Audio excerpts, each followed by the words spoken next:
right, guys, this is Crazy Kev here. I'm here with my man Farid Basharat. Farid, how we doing, my man? I'm doing good, man. I feel good. Coming off a nice swift win, and just enjoying my fruits of my labor.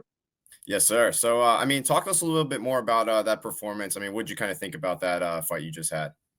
Yeah, solid performance against a solid guy, a veteran, someone who might go down as a legend. You would say, yeah, he's got some marquee wins. He's been around for at least 10 years at the highest level. Um, Going back to his fight with Timur Valiev on WSOF. So I think that was 2015. So yeah, I'm very very happy. I think round one and two were like clinics, perfect fighting. Round three took the foot off the gas a little bit. Still a very competitive round. I can see why he probably edged the round. Just on intensity a little bit. Not intensity, urgency. And I was just a bit too chilled out. But these are lessons that I'm gonna learn from. A year out of the cage and stuff. Maybe that didn't help that much, but no excuses, nothing. I thought it was a great performance. Yeah, no, I definitely thought it was definitely a solid performance for sure. And now, last time we spoke, you mentioned Habib maybe gave you some advice after your last fight. Did he speak to you again about your last performance as well? No, no, I haven't spoken to him this time around. No, Okay, okay, no worries. And now, when it comes to you, you mentioned you were looking to stay active. When can we maybe see you back in the cage? I can go as soon as December. I want to go. I just need a bit of a camp to prepare, game plan for the guys, strategize. So that's what 6 weeks, 7 weeks. I'm good to go again. And uh, December, January, February, whatever. But I just want to be active, as you can imagine. Like I fought, I think 3 times in the last 2 years. So yeah, I just want to be active. That's it. Yeah. Now, like you've been mentioning a little bit, you've been calling out David Martinez a lot. What Mm. about that matchup kind of excites you? It's just the biggest thing is the fact he's ranked number 11. You know, if I'm honest, I think he got lucky. He comes in and he fights a relative nobody in his debut, Simon Oliveira, and then in his second fight he gets a gift against Rob Font, who I feel like Rob Font was low hanging fruit as well. I feel like Gene Matsumoto beat him. I think he's over the hill. Respect to Rob Font, he's good, and he was very good before. Now I feel he's like with his age, he's past it, and he beats Rob Font, and it's like in his second fight he's already like jumped the queue. And well done, credit to him, he did it. But you can't tell me that if I got that opportunity against Rob Font, I wouldn't capitalize either. You can't tell me if I fought Rob Font, I wouldn't be a big favorite, not a big favorite, but I would be expected to win.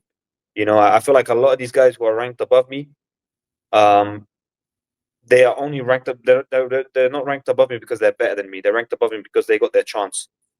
Do you know what I mean? You can't tell me I don't beat a Rob Font. You can't tell me I don't beat Kyler Phillips. You can't tell me I don't beat um I don't even David Martinez. Do you know what I mean? So I just haven't got my chance yet to show it. Every time I do get my chance to like move up in caliber, I impress. I do very well. I win comfortably. So, and then also stylistically, I think that's a fun matchup. I think he comes to fight. He kicks well. He moves well. It'll be the first time in my career I'll fight somebody younger than me, amateur or pro. In all my 14 plus 4, 18 fights, I've never fought anybody younger than me. It was interesting. I was speaking with my brother Javid. If you look at all my UFC fights, Damon Blackshear had over twice as many fights as me. Then there was Rodriguez, who had the same amount of fights as me. I dispatched of him in a round. Then you had Lapilus, who had over twice as many fights as me. Then you had Victor Hugo, who had over twice as many fights as me. And then you had Chris Gutierrez, who had over twice as many fights as me. So I'm constantly finding these experienced, good, tough guys. It'll be the first time in my career that I fight somebody younger than me. I feel like the experience advantage. And he's a scrapper. And what I really like about it is he comes to fight, and a lot of the opponents I've fought, I've had to go get them. Lapilus is a back foot defensive fighter. Chris Gutierrez is a back foot defensive fighter. Um, uh, I think the Victor Hugo one was just you got to like the guy missed weight by 10 pounds, so there's only there's a certain way you got to fight him. You can't be stupid and go fight fire with fire. And then Damon Blackshear was he's an awkward one too. I want somebody who comes to fight me. And I think David Martinez will do that. Why I want that is because then I'll be able to get to show my full arsenal. And to be honest with you, I think I'll put him away. Yeah. Now, is that why you think you're going to be able to put him away? Because Dave Martinez is more willing to engage versus, like you mentioned, the back foot opponents. That's exactly why. Look, Chris Gutierrez is respect to him, but he is so negative. He is so difficult. He feints, low kicks, moves. Feints, low kicks, moves. It takes two to tango sometimes. If you look at every single one of his fights, who has who like put as much hands on him as much as I did? Do you know what I mean? Like I rocked him a couple times in that second round. It's because I constantly had to go chase him and get him, and that's how he gets a lot of his knockouts. To be fair, like Frankie chased him, got knocked out. Dana Batagal chased him, got spinning back fist, knocked out. So you have to be careful too. This guy just button bashes like spinning back fists and stuff. So you have to be smart. Again, somebody who comes to fight me, I'm telling you that they're gonna run into my shots. You know what I mean? I counter fight well, and I've got a bunch of tools at my disposal. Because that's what I've been asking. Every time I speak with my manager, I tell him, please get me somebody who will come to fight me, not somebody who's going to move and stick and move like Lapillus. Like, how do you fight like Lapillus southpaw, 75-inch reach, jab, move? It's not easy to like get a lot of damage on these guys, and so that's what it is. I think Martinez is a scrapper. He's game. He'll come to fight and he'll run into a lot of things. Yeah, no, I definitely think David Martinez would be a good matchup, especially because he's in the rankings as well. And now I actually posted this call out, and there was a lot of comments leaning actually more towards David Martinez. Is this actually give more like motivation and stuff going into that matchup if he does get booked? I mean, I don't need any extra motivation. My all my motivation comes from being the best. And you're gonna tell me that they're gonna put number 11 in front of me, and I'm gonna have some doubts about motivation. No chance. What people say about listen, man, people are very fickle. Right now, Martinez has some hype because he has the number 11 next to him. Again, you can't tell me if I got my opportunities against some of those ranked guys, you can't tell me I wouldn't beat them or I'd be expected to beat them. So people don't use their like they don't put their thinking caps on and go, okay, stylistically, how do they match up? They just go, oh, he's ranked above that guy, so he must be better than him. No, but think think about it. If me and Martinez fought, where does he beat me? He sticks and moves. He moves and kicks. Does he move and kick better than me? People will go, okay, but he's got power. All right, that's cool. Maybe he's got more power than me, but it doesn't matter if you can't land. Right. Do you know what I mean? And then I can grapple. He could go southpaw orthodox. I could go southpaw orthodox better than him. So you have to sometimes rationally think like, don't just run on the hype. Oh, he knocked out Simon Oliveira. He almost knocked out Rob Font. Yeah, that's nice, but that's guys who double guard and stand in front of him. When have you seen me do that? I make people look like Gutierrez, one of the best low kickers of all time in the UFC statistically. He's got multiple finishes with low cuffs. How many times did he low kick me? And how many times did I low kick him? Do you understand? So everybody looks good until until I start moving in front of them. I start faking. Start throwing these long kicks. I got a long reach. Start jabbing them. I'm not. Trust me, man. I look at this from a different lens. The fans look at this from an entertainment point of view. I look at this. Who wins? Stylistically, where does he beat me? There's not many places David Martinez would beat me. Yeah, no, I definitely hope this one gets booked for sure. And it definitely seems like you watch a lot of film on your opponents and just like fighting in general. I was curious as well too. There's a matchup coming up, I believe, at UFC Vancouver. It's Davey Grant versus Charles Jourdain. I do a Matchmaker Monday, and I booked you guys to potentially fight, or booked you to fight the winner. What do you think about the matchup, and will you be watching it at all? Yeah, I'll definitely be watching. It's anytime it's my division, I pay attention. What do I think? I think Davey is the classier, more game guy. That's what I think. I think Davey gets it done. It won't be easy. Jourdain is big and tall and long, and he can be awkward. But ultimately, I think Davey's with his experience and he's game as hell. I think Davey gets it done. Whether I would want to fight the winner, to be honest with you, not really. Okay. Because I feel like that's a sideways step, or in some ways maybe a backward step. Why I took Chris Gutierrez was because I believed he was the highest ranked non-ranked guy, if you know what I mean. Like outside the top 15, he was riding a 2-fight win streak. He'd come off a decision main event against Yadong. And he used to be number 12, 11, I think. He had some name value. So I was like, oh, great, I beat this guy, and it's going to be a natural stepping stone to the top 15. if I didn't go fight a Jourdain or a Grant, it's like, do they have more name value than Gutierrez? I don't think so. Have they ever been ranked higher than Gutierrez? No. So it's like, I'm not too interested in that one, if I'm honest. Yeah, no, fair enough. That definitely makes sense. But now you mentioned a little bit about Simon Oliveira. He was actually fighting kind of like right now. He just missed weight by like 8.5 pounds, and you obviously had to deal with that with Victor Hugo. I mean, what's your thoughts on that, man? Man, I saw that yesterday, and I said to my brother, I said to him, man, listen, man, I love these guys, but some of these Brazilians, they need to get their weight cuts on point. Is you Yeah. get a lot of these. If I can recall off the top of my head, these insane weight cuts, weight misses, 4 of them. There was that Rafael, I forget his name. There was a lightweight, Yes, I know the you're one talking. that got knocked out by Drew Dober. Yes, The athletic capoeira one. Alves, He I missed think. by 10 pounds. Yep. Yeah, he missed by 10 pounds. My contender series opponent, who was Brazilian, missed by 10 pounds. Fight got cancelled. Yeah. My last guy in Abu Dhabi was Brazilian, missed by 10 pounds, and now you've got this Simon Oliveira missing by 8 pounds. So it's like, I don't know what's going on over there. I don't know, if it's a lack of knowledge or whatever. But yeah, some of these boys, they need to. It's a massive 8 pounds is no joke, man. It really affects the fight. Yeah, and now with him, I believe he's going to have to give up 50% of his purse, and he also had to weigh in at 155 pounds, like in the arena before that happened. No Do you think? way. Yeah. So do you think the UFC is kind of like doing the right thing now? I guess for these kinds of That's matchups. 100% the right thing. I just wish they did that for me. Yeah, that's what I was gonna I say. I didn't even get 1% of my opponent's purse. Really? Wow. No, 1%. And from I heard through the grapevines, on fight night he was 172 pounds, something close to that. 170 pounds, 171 pounds.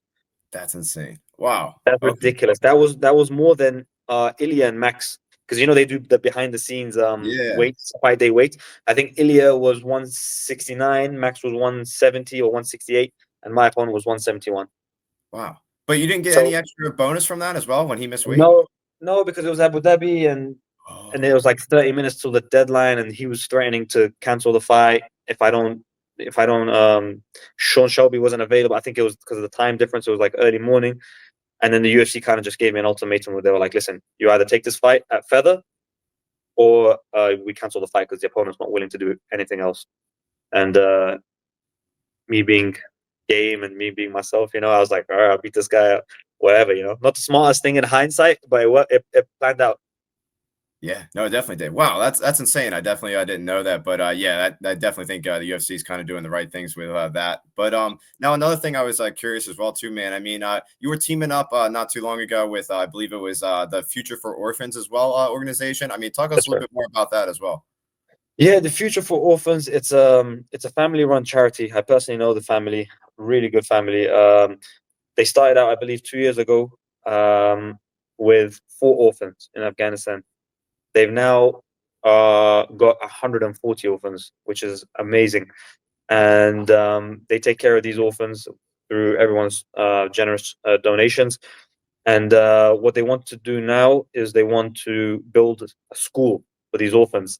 So they're raising funds, and obviously, my whole fight camp, I fundraised, and that all that money will go towards building them a physical school, getting the desks, the chairs, the textbooks, the pens, um, uh, and yeah, it's unbelievable. For me, this is I always wanted to get to a position.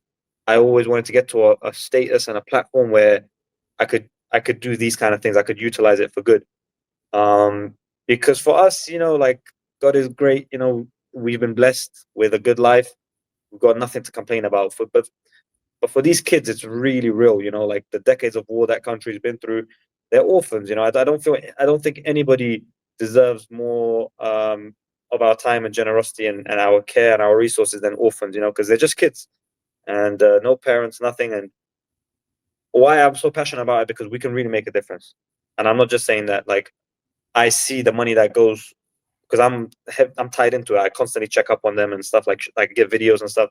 I see the money that goes, uh, the money that gets donated actually goes into it, and it does it better their life. And education is the future. I don't care who you are, whatever. Education is the future, and if they can just empower themselves with knowledge and education, they can go on to, uh, you know, get salaries, and just enjoy life through a different lens. Yeah, no, that's definitely an awesome way to look at it for sure, and I'm definitely glad you're doing that. And is Yeah, this something you're going to be continuing to do throughout your fights now? I would love to. Yeah, I would love to do some sort of fundraising charity, something. The I didn't mention the link is still in my bio for anybody that wants to donate. It would be greatly appreciated. But yeah, I would love to do something in this capacity every fight or every opportunity, whatever I can. I'll do meet and greets and or some sort of public speak, whatever, and then send the money off to charity. Uh, I'm willing to sell my fight gear for charity, whatever. For me, it's something. It's so important. I'm a Muslim by faith, and it's one of our 5 pillars. It's so important for us to be charitable, and for me, it's my duty. So yeah, absolutely, I'm looking to do something like this every fight.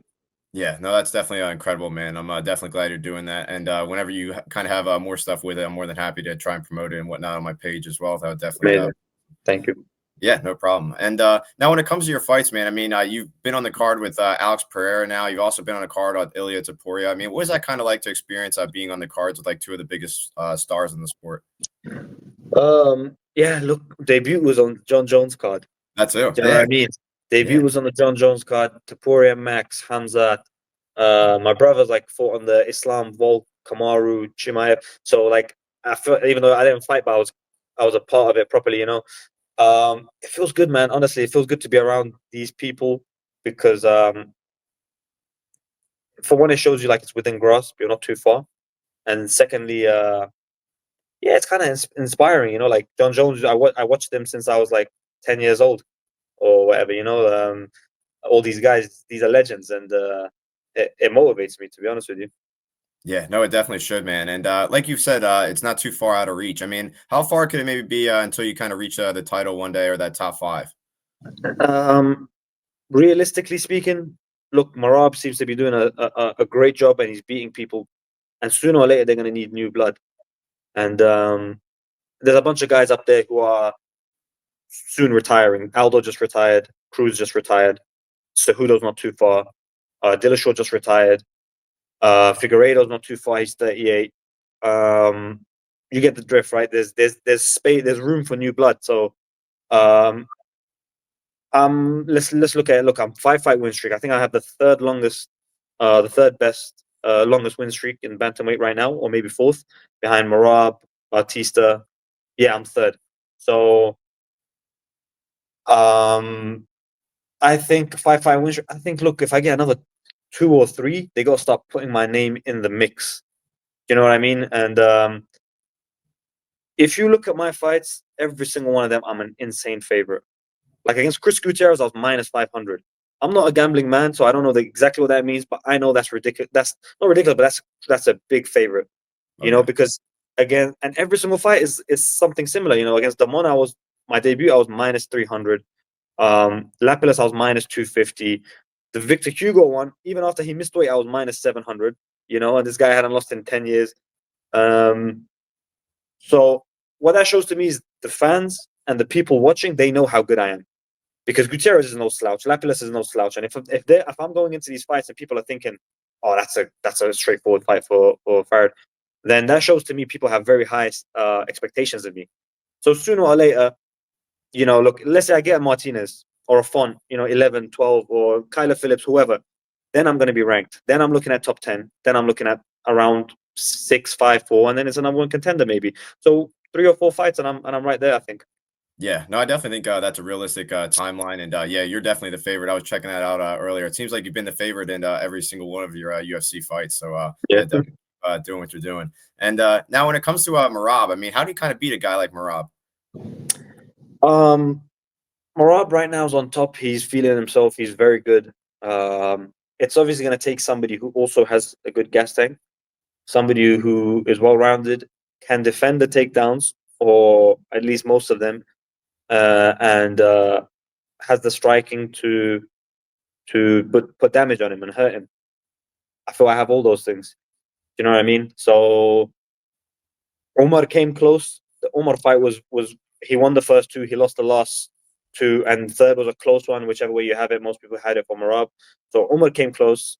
He's definitely beatable. People have short memories and stuff. He's on top right now, but ev- there's been many examples of great fighters who looked unbeatable and then they lost. They looked unbeatable until they lost. So Marab, as good as he is and as great as he's doing, he has holes, he has flaws, and yeah, it's gonna take somebody who's also strong, good gas tank, good striking, well-rounded guy. Yeah, no, I would definitely agree for sure. Merab's resume is also pretty impressive. I believe he's ranked third in the pound for pound rankings. Yeah, Do you think he could potentially be number one in pound for pound? yeah. Why not? I mean, why not? Look, the guys on ahead of him would have to slip up, because if Ilya keeps winning and Islam keeps winning, then it's going to be difficult for him to surpass them, because they've been doing it for longer than him, and probably more impressively, let's be honest, getting the finishes. But if they were to slip up, then yeah, and Morab doesn't, then yeah, he could. Why not? Yeah, no, I definitely would agree for sure. And now you've obviously been a beast and whatnot in the cage, but talk us a little bit more about life outside of the cage. What have you kind of been doing outside of fighting? Outside of fighting, man, uh, this man, fighting is my life. To be honest with you, it's not going to be anything fun. I'm relocating. I have relocated to Florida already, because of ATT. Um, that's where I'm settled now. But my heart is still kind of in London. I love London, so I regularly visit London. My friends and family are there. I'm doing my YouTube now, so that's a big thing. I mean, I'd done it before too, but I'm consistent now, and I've got a good thing going. The Basharat brothers, me and Javid, check us out on YouTube. There's going to be a lot of consistent stuff being posted, a lot of content, and that's something that I kind of put off for a while. Everybody always advised us. They said, like, you and your brother have so much potential for YouTube because there's two of you. You have a great platform. You guys fight amazingly well, but you guys are also more than just fighters. You can talk. You've got other hobbies like sports, like football and stuff. And there's a big market out there. People always tell me so. It's I used to put it off like, can't be bothered. I can't bother. It's typical fighter thing to do. But I now I kind of found the fun side of it. It's kind of fun. Like doing those kind of stuff. So yeah, the YouTube is something I'm kind of excited about.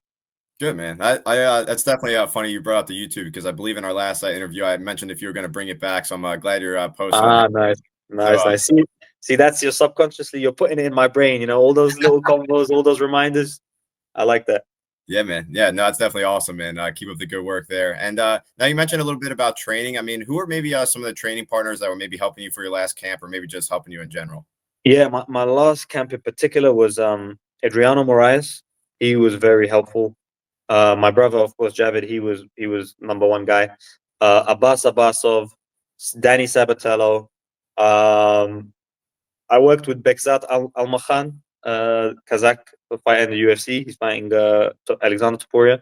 I worked with him. Those were good. That was good work. Um, Francis Marshall, I worked with here and there. He's good. He's big and strong. And yeah, in general, in ATT, I'm always working with the likes of Movsar Evloev. And there's always people coming in. A lot of the Japanese guys, Rinya Nakamura, I worked with for his camp. I helped him out. Yuki Matoya, Kyoji Horiguchi, he was great help. So yeah, man, a lot of good guys. I'm sorry if I forgot anybody. There's so many guys in American top team. Yeah, no, there's definitely a lot of good guys, and you definitely named a lot of awesome fighters for sure. And it's been awesome talking to you, man. I really appreciate you coming back on the show. What's maybe your final message out there to the fans watching this video? Final message to everyone that supports me, thank you. And to everyone that's hating on me, keep sleeping on me, and I'm gonna keep beating your favorite fighters. Let's go. It's been awesome talking to you. And again, man, thank you so much for taking the time. And we're looking forward to seeing your next fight. And hopefully you get another fight in December, my man. Appreciate you, man. Thank you for having me. I'll speak with you soon. Yeah.